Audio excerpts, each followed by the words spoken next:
আসসালামু আলাইকুম রহমতুল্লাহ বারকাতু। দর্শক, আমি বিএম এরশাদ আপনাদেরকে স্বাগত জানাচ্ছি গণস্বাস্থ্য হোমিও নিবেদিত নূরে রমজান অনুষ্ঠানে।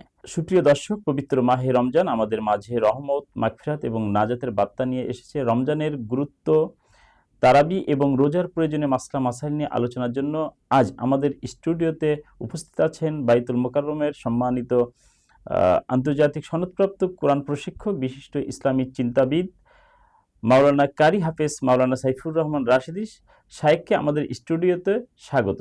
শায়েখ, আপনি কেমন আছেন? ওয়ালাইকুম আসসালাম ওরহমতুল্লাহি ওবারাকাতুহ। আলহামদুলিল্লাহ, আমি ভালো আছি। আপনার দর্শক শ্রোতা বিন্দু সবাইকে আন্তরিক মোবারকবাদ জানাই। জি শায়েখ, আমরা শুরুতেই আপনার কাছে আসব। আমরা জানি যে পবিত্র মাহে রমজান আমাদের মাঝে বহমান। মহান আল্লাহ দরবারে লাখ কোটি শুকরিয়া যে আমরা একটি বছর অতিক্রম করে আমরা আমাদের মাঝে সেই কাঙ্ক্ষিত এবং আল্লাহ পাকের মহান হুকুম সাওম, সেই সাওমের মাঝে আমরা এখন সমাবেত। তো আপনার কাছে আমরা শুরুতেই প্রশ্ন রাখবো যে রমজানের মূল গুরুত্ব এবং তাৎপর্য সম্পর্কে যদি আপনি দর্শকদের কিছু বলেন। ধন্যবাদ আপনাকে। রমজান মাস আমাদের মাঝে চলে এসেছে। রমজান মাস আরবি চন্দ্র মাসের নবম মাস। মুহররম, সফর, রবিউল আউয়াল, রবিউল সানি, জমাদিউল উলা, জমাদিউল সানি, রজব, শাবান, দেন রমজান। রমজান মাস অত্যন্ত গুরুত্বপূর্ণ। রমজান মাসে আমরা রোজা রাখি, সিয়াম সাধনা করি। রমজান শুধু কেবল উপবাসের নাম না, এটি আত্মাকে শুদ্ধ করার মাস। এটি তাকওয়া বা পরহেজগারিতার মাস। খোদার ভীতি কিভাবে অন্তরে অন্তরে গাঁথা যায়, ইমানকে কিভাবে বর্ধিত করা যায়, তার পূর্ণাঙ্গ একটি ইবাদতের মাস হচ্ছে রমাদান মাস। এই বিষয়ে আল্লাহ পাক রব্বুল আলামিন পবিত্র কোরআনে সূরাতুল বাকারার 183 নম্বর আয়াতে রোজার ফরজ সম্পর্কে ইরশাদ করেছেন। বিসমিল্লাহির রহমানির রহিম। ইয়া আইয়ুহাল্লাযীনা আমানু কুতিবা আলাইকুমুস সিয়াম কামা কুতিবা আলাল্লাযীনা মিন ক্বাবলিকুম লাআল্লাকুম তাত্তাকুন। ইরশাদ হচ্ছে, হে ঈমানদারগণ, তোমাদের উপর রমজানের রোজা ফরজ করা হয়েছে।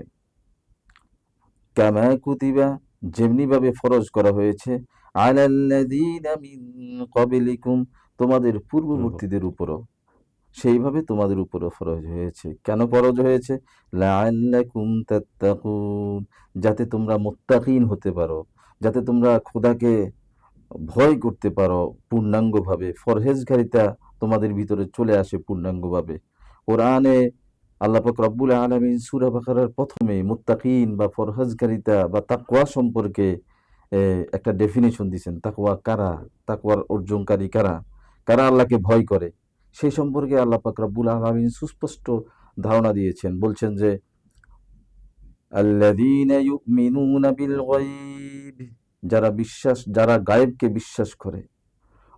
ওয়ামা ওয়াল্লাযীনা ইউমিনুনা বিল গায়বি ওয়ামা আল্লাযীনা ইউমিনুনা বিল গায়বি ওয়া ইউকিমুনাস সালাহ, এবং নামাজ কায়েম করে, সালাত কায়েম করে, তারাই হচ্ছে আসলে আল্লাহকে ভয় করে। ওয়ামা হুম ইউনফিকুন, এবং যারা আল্লাহর রাস্তায় খরচ করে। ইউমিনুনা বিল গায়বি ওয়া ইউকিমুনাস সালাতা ওয়া মিম্মা রাযাকনাহুম ইউনফিকুন, আর যারা তার রিজিক থেকে আল্লাহর রাস্তায় খরচ করে, তারাই হচ্ছে মুত্তাকি। মুত্তাকির আরো একটি ডেফিনিশন, সংজ্ঞা আল্লাহ তাআলা তার পরবর্তী আয়াতে দিয়েছেন। বলছেন যে আল্লাযীনা ইউমিনুনা বিমা উনজিলা ইলাইকা মিন ক্বাবলিক, যারা আপনার উপরে যা অবতীর্ণ হয়েছে সেটাকে বিশ্বাস করে, এবং আপনার পূর্ববর্তী নবীদের উপর যেটা অবতীর্ণ হয়েছে, যে সমস্ত কিতাব, সেগুলোর উপর বিশ্বাস স্থাপন করে, তারাই হচ্ছে মুত্তাকি। ওয়ামা উনজিলা মিন ক্বাবলিক ওয়া বিল আখিরাতি হুম ইউকিনুন, এবং যে আখিরাতের প্রতি ইয়াকিন করে, মানে পূর্ণাঙ্গভাবে বিশ্বাস স্থাপন করে, তারাই হচ্ছে প্রকৃতপক্ষে মুত্তাকি, তারাই হচ্ছে প্রকৃতপক্ষে ঈমানদার। এই জন্য তাদের উপর রোজা ফরজ করা হয়েছে। আল্লাহ পাক আমাদেরকে এই রমজানের এই রোজা, ফরজ রোজাগুলো আদায় করার তৌফিক দান করুন। এবং মহতরম, রোজার গুরুত্ব বোঝাতে গিয়ে কিন্তু আল্লাহ পাক এটাও বলেছেন যে যেমনটি তোমাদের পূর্ববর্তী হুম, নবী রাসূলদের প্রতিও রোজাকে ফরজ করা হয়েছিল। রজব, এবং আমরা এটাও জানি যে রোজা হচ্ছে গিয়ে ইসলামে আমরা যেটা বলি যে 5টি স্তম্ভের উপরে দাঁড়ানো, তার কিন্তু অত্যন্ত গুরুত্বপূর্ণ এবং তৃতীয় স্তম্ভ যদি আমরা বলি এটা হচ্ছে গিয়ে রোজা। রোজা। তো মহতরমা, আমরা দর্শকদেরকে আরো রোজার সম্পর্কে জানাবো। যেমন রোজার মাসে অনেকেই চিন্তা ভাবনা করে যে নফল ইবাদতের গুরুত্ব বা তাৎপর্য বা বিশেষ কোনো স্বভাব আছে কিনা, এ বিষয়ে যদি একটু দর্শকদেরকে বলেন। মাশাআল্লাহ, অনেক সুন্দর একটি প্রশ্ন করেছেন। রমজানে নফল রোজার গুরুত্ব অনেক অপরিসীম। রমজানের রোজা নফল ইবাদতের মাধ্যমে আপনাকে একটা অনেক উচ্চতায় আপনাকে পৌঁছে যাওয়া উচিত। আল্লামা ইকবাল রহমতুল্লাহ আলাই একটি শের আমাদের জন্য পেশ করেছেন, একটি জনপ্রিয় শের, যেখানে বলা হয়েছে, খুদি কো কর বুলন্দ এতনা, খুদি কো কর বুলন্দ এতনা, কে হর তকদীর সে পহলে खुदा बंदे से खुद पूछे बता तेरी क्या রদা হে। তোমার কি খুশি, তোমার কি চাই, নিজেকে এমন একটা উচ্চতায় নিয়ে যাওয়া দরকার, যেখানে আল্লাহ পাক রব্বুল আলামিন বান্দার এই ইবাদত দেখে খোদ নিজে থেকে আল্লাহ তাআলা জিজ্ঞেস করবে, এ বান্দা তোমার কি দরকার, তুমি আমাকে বলো। তো এইভাবে আমাদেরকে আমাদেরকে এই কি বলে ইবাদত বন্দেগী করতে হবে। নফল ইবাদত সম্পর্কে যেটা বলা হয়েছে, রমজানের হাদিস শরীফে এসেছে, বাইহাকি শরীফের একটা হাদিসে এসেছে, যে ব্যক্তি রমজানের মাসে একটি উত্তম কাজ, একটি নফল ইবাদত করে, তাকে তাকে অন্য মাসের ফরজ ইবাদতের সমান সমতুল্য সওয়াব সওয়াব তাকে দেওয়া প্রদান করা হয়। তেমনি ভাবে আর যে ব্যক্তি একটি ফরজ ফরজ ইবাদত করবে, তার উপর 70টি 70 ফরজ আদায়ের সওয়াব। 70টি ফরজ আদায় করার সওয়াব তাকে আল্লাহ তাআলা প্রদান করেন।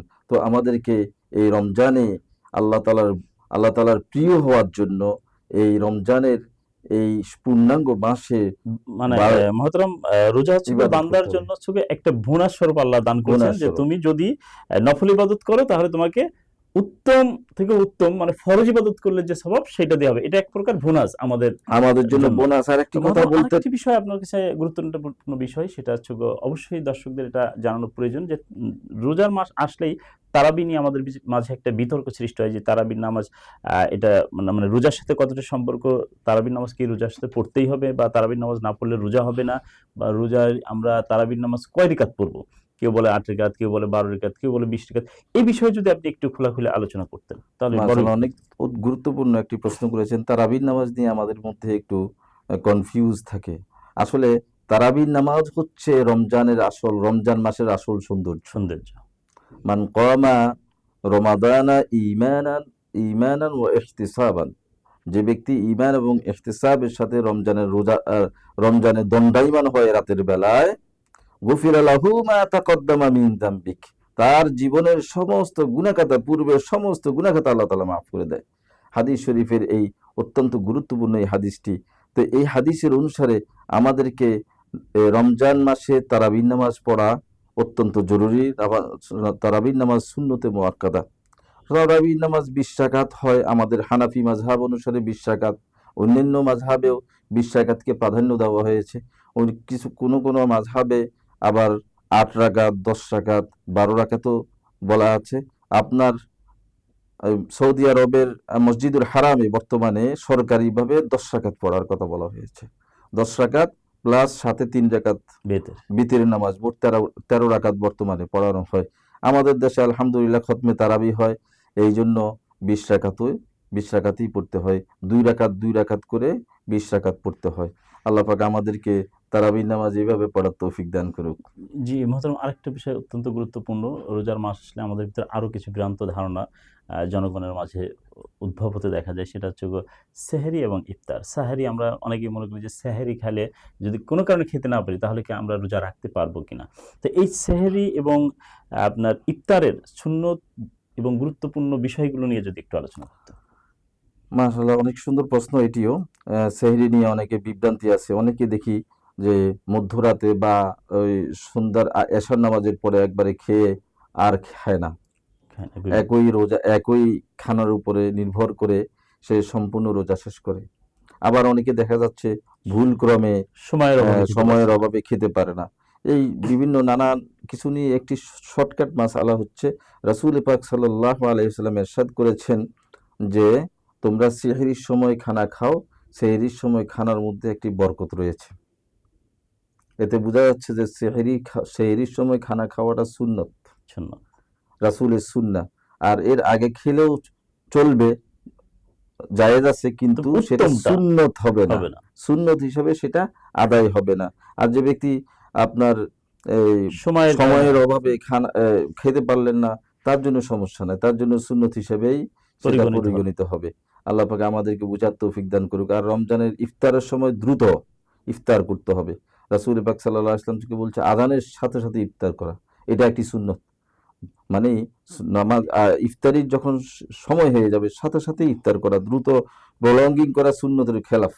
মানে হ্যাঁ, ইসলাম কোনো কিছুই শক্ত এবং কঠিন করে দেয়নি। কঠিন কোনো করে কারণে দেয়নি। যদি কেউ হ্যাঁ, সঠিক সময়ে ইফতার করতে নাও পারে, হুম, সেটা হলো প্রয়োজন এবং ওজোর ব্যতীত, জি, তাহলে তার উচিত যথাসময়ে ইফতার করা। আর ইফতার যদি করা। কোনো ওজোর থাকে, হুম, যে এমন পরিবেশ পরিস্থিতি সৃষ্টি হয়েছে বা উদ্ভব হয়েছে হুম, যে সে আজান শোনে নাই, জি, বা সে এমন কোনো সফর আছে তার কাছে হাতের কাছে পানি বা খুরমা এই জাতীয় কোনো ইফতার ভাঙ্গার মতো কোনো উপকরণও নেই, সেক্ষেত্রে যদি দেরি হয় আমার মনে হয় সেটা আপনি সেটা কোনো ভালো বলতেন, সমস্যা নেই, সমস্যা সেটা হওয়ার কোনো কথা না। সমস্যা নেই। তা আর জি, ইফতারের সময় আল্লাহুম্মা লাকা সুমতু ওয়া আলা রিজকিকা ওয়া আফতারতু বিরহমাতিক, আল্লাহ দোয়া। তাআলার কাছে বলবেন, হে আল্লাহ তাআলা, বাংলাতেই বলতে পারে, বাংলাতেই বলতে পারে।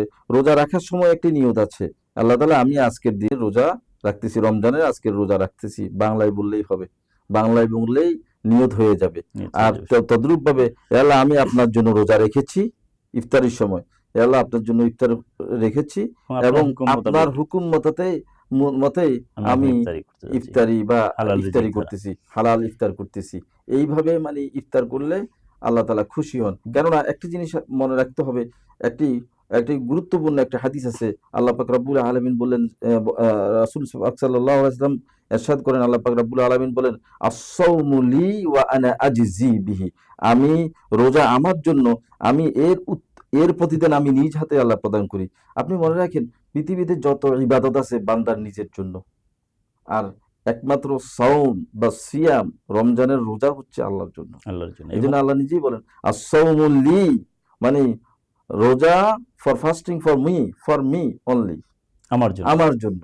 এবং এবং হ্যাঁ, এটাও বলা হয়েছে যে আমি সমস্ত ইবাদতের উপহার সামগ্রী কোনো মাধ্যমে দিয়ে থাকি, হ্যাঁ, কিন্তু রোজাদার ব্যক্তির জন্য স্বয়ং আমি আল্লাহ নিজেই উপহার। আল্লাহ নিজে উপহার। আলহামদুলিল্লাহ, সুবহানাল্লাহ। জি মহতারাম, আরেকটা গুরুত্বপূর্ণ বিষয়, যেটা হচ্ছে গো, রোজা ভঙ্গের বেশ কতিপয় কিছু কারণ আছে। আমরা না জানার কারণে অনেক সময় দেখা যায় যে একটু পুস বেরোলো বা কোনো প্রকার রক্ত গড়িয়ে পড়লো বা বমি হলো বা আদার্স অনেক রকমের হ্যাঁ, কারণ থাকে, তাতে আমরা মনে করি যে রোজা ভেঙে যাচ্ছে। তো এই রোজা ভঙ্গের অত্যন্ত গুরুত্বপূর্ণ কি- কিছু মাসলা মাসাইল আছে, এই বিষয়ে যদি একটু আপনি আমাদেরকে সতর্ক করাই দেন। রোজার অত্যন্ত গুরুত্বপূর্ণ কয়েকটা কারণ আছে রোজা ভঙ্গের। এর মধ্যে প্রধান কারণ হচ্ছে আপনার ইচ্ছাকৃত পানাহার করা। আপনি রোজা রেখেছেন, পরে দেখা গেল যে নিজে থেকে আবার পানাহার করলেন ইচ্ছাকৃতভাবে, তাহলে আর রোজা থাকবে না। ২ নম্বর কারণ হচ্ছে স্ত্রী সহবাস করা। হ্যাঁ, বিনা প্রয়োজনে বা দিনের বেলা আপনি স্ত্রী সহবাস করলে রোজা ভঙ্গ হয়ে যাবে। ৩ নম্বর কারণ হচ্ছে ইচ্ছাকৃতভাবে বমি করা। অনেকে একটা বাহানা ধরে বমি করলো যে হুম। হ্যাঁ আমি না, একটু আমার খারাপ হ্যাঁ লাগতেছে, বমিটা হয়ে গেলে ভালো লাগবে, ভালো লাগবে, সে চেষ্টা করলো বমি তাহলে করা। তার আপনার রোজা বাট ভেঙে অসুস্থতার যাবে। কারণে কোনো কারণে যদি হ্যাঁ, বমি হয়েই যায়, জি। সেটা হলো আলাদা জিনিস। আর ধূমপান করলে রোজা ভেঙে যাবে, এবং হঠাৎ যদি আপনি অসুস্থ হয়ে যান তাহলে রোজা ভেঙে যাবে, এবং এগুলোর কাফারা আপনাকে পরবর্তীতে রমজানের পরে প্রদান করতে হবে। আমরা সেই বিষয়গুলো নিয়ে পর্যায়ক্রমে আলাপ করবো, ইনশাআল্লাহ। যেহেতু আমাদের এটা মাসব্যাপী একটা জি, প্রোগ্রাম জি, চলবে। জনাব মহতারাম, আজকে আপনাকে আমাদের এই স্টুডিওতে পেয়ে আমরা অত্যন্ত আনন্দিত, এবং সেই সাথে রোজার মাসলা মাসাইল নিয়ে দর্শকদেরকে যে জানাতে পেরেছি অত্যন্ত গুরুত্বপূর্ণ বিষয়গুলো, তো আশা করি যে সকল দর্শক আমাদেরকে দেখছেন শুনছেন তারা উপকৃত হবেন। সেই সাথে আপনার গুরুত্বপূর্ণ সময় আমাদের স্টুডিওতে জন্য আপনাকে অসংখ্য ধন্যবাদ। যদি দর্শকদের উদ্দেশ্যে শেষ কিছু বলেন। আলহামদুলিল্লাহ, সবাইকে আন্তরিক প্রীতি ও শুভেচ্ছা জানাই, এবং জানাতে চাচ্ছি যে রমজান যে সিয়াম সাধনার মাস, আপনারা সবাই রোজা রাখবেন, আল্লাহর নৈকট্য লাভের চেষ্টা করবেন, এবং দিনের বেলায় নিজে পানাহার করবেন না, অসৎ কাজ করবেন না, গালমন্দ করবেন না, আল্লাহর জিকির করবেন, কোরআন তেলাওয়াত করবেন। কোরআন তেলাওয়াত সর্বোত্তম ইবাদত। কোরআন কোরআনে আপনি জানতে পারবেন এই নামাজ, রোজা, হজ, যাকাত সম্পর্কে সম্পূর্ণ সম্পূর্ণ গ্যারান্টি সহকারে কোরআনের আসল পূর্ণাঙ্গ জীবন ব্যবস্থা। এবং কোরআন শিখতে পারলেই আপনি নামাজ শুদ্ধ করে পড়তে পারবেন। আপনি কোরআনকে গুরুত্ব দিয়ে শিখবেন। কোরআন কোনো কোনো ক্ষেত্রে ফরজে আইন শিখা, বিশেষ করে নামাজের জন্য কোরআন শিখতে হবে। তাই রমজান মাস হচ্ছে সেই উত্তম একটি মাস, যে মাসে আপনি কোরআন খতম করতে পারবেন, কোরআন সহিশুদ্ধভাবে শিখতে পারবেন। তো আল্লাহ পাক রব্বুল আলামিন আমাদেরকে রমজানের এই পবিত্র মাসে এই কোরআন ভালো করে শিখার তৌফিক দান করুক। আরেকটা জিনিস যেটি আমরা পরবর্তীতে আলোচনায় নিয়ে আসবো ইনশাআল্লাহ, সেটা হচ্ছে রমজান মাসের জাকাত। ফরজে জাকাত কিন্তু ফরজ একটি ইবাদত। এই ফরজ কাজটা আপনারা জাকাতের হিসাবটা করবেন। যারা জাকাতের জাকাত যাদের নিসাব পরিমাণ মাল আছে, তারা যেন যে জাকাত আমরা প্রদান এইসব বিষয় করেন। নিয়ে পর্যায়ক্রমে ইনশাআল্লাহ দর্শকদের সাথে সদকায়ে আলোচনা জারিয়া করব। গুলো নিয়ে আলোচনা করবেন, করা হবে ইনশাআল্লাহ। আসসালামু আলাইকুম ওয়া রাহমাতুল্লাহি ওয়া বারাকাতুহু। দর্শক এতক্ষণ দেখছিলেন গণস্বাস্থ্য হোমিও নিবেদিত নূরে রমজান। আমাদের সঙ্গে আজকে স্টুডিওতে উপস্থিত ছিলেন আমন্ত্রিত অতিথি হিসাবে আন্তর্জাতিক খ্যাতি সম্পন্ন কোরআন প্রশিক্ষক হজরত মাওলানা হাফিজ সাইফুর রহমান রাশেদি, বাইতুল মোকাররম জামে মসজিদ, ঢাকা। যে যেখান থেকে আমাদের আজকের এই অনুষ্ঠান দেখছেন তারা প্রত্যেকেই ভালো থাকুন, সুস্থ থাকুন এবং এসবি টিভির সঙ্গে থাকুন। আল্লাহ হাফিজ।